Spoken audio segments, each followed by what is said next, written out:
Fort Wayne, Indiana, in the spring of 1988, felt like many other Midwestern cities. It was a place where neighbors knew each other, and children were expected to play outside until the streetlights came on. 8-year-old April Tinsley was a happy child, and on Good Friday, she was doing exactly that. She left her home to play with friends down the street, making the most of a sunny afternoon.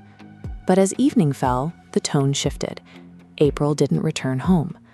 The neighborhood search began immediately, but as the hours passed, the community's concern turned to a desperate local panic. Law enforcement and hundreds of volunteers launched a massive search effort. The city remained on high alert for days, but the hope of finding her safe ended when her body was eventually discovered. The murder of April Tinsley left a lasting mark on Fort Wayne.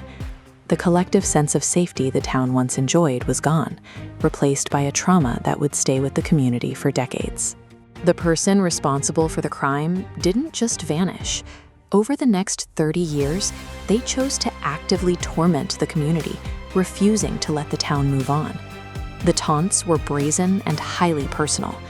Disturbing handwritten notes began appearing in places where they were guaranteed to be found by families, tucked into mailboxes and left on the seats of children's bicycles. In these notes, the writer used an eerie, looping hand to boast about the crime. He claimed responsibility and explicitly threatened that he would eventually strike again. These recurring messages kept the city in a state of high alert. For 30 years, the notes served as a terrifying reminder that a predator was still out there, seemingly always one step ahead of the police. Detectives were stuck. The limits of traditional physical evidence, like handwriting and eyewitness accounts, failed to identify a man who felt so untouchable that he openly mocked the authorities for 3 decades. By the 2010s, the investigation had hit a wall. Using conventional methods, detectives were no closer to an arrest than they had been in 1988. That changed in 2018 with a shift toward genetic genealogy. This new method didn't rely on witness statements or paper trails, but on the biology the killer left behind. The killer had spent decades leaving intentional clues to frustrate the police, but the microscopic trail he left at the crime scene, evidence he couldn't control, was about to be his undoing. Standard law enforcement DNA databases only work if the suspect has been arrested before and entered into the system.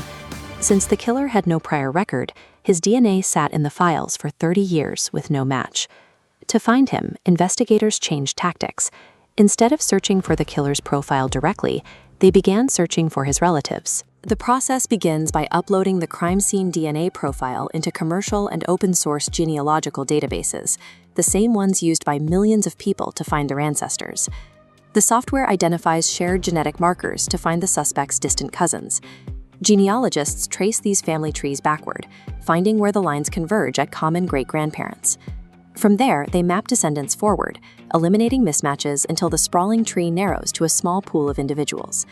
This process takes an anonymous suspect and turns them into a specific person. It uses the mathematics of biology to reveal an identity that had been hidden for 30 years.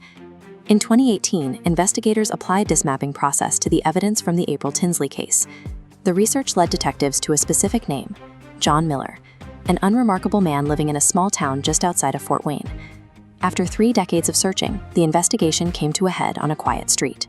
Police arrived at Miller's door to finally confront the person they believed was behind the notes.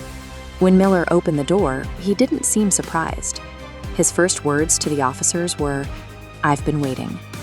He confessed to the murder and admitted he was the one writing the taunting notes. The man who thought he had outsmarted the law for 30 years was caught, not by a slip-up in his letters, but by a science that he could not see or manipulate. The arrest brought a long-awaited sense of closure to April's family. For Fort Wayne, it meant that a dark chapter in the city's history could finally be closed. But the significance of the Tinsley case goes beyond Indiana. Miller's capture served as a clear signal for the future of cold cases nationwide. It shows that the passage of time is no longer a shield for those who commit violent crimes. Physical distance and the lack of a prior criminal record are no longer enough to remain hidden. Genetic genealogy has provided a way to find the truth when all other leads have vanished. It proves that even when a killer hides in the shadows for decades, the answers can still be found in the code we all carry.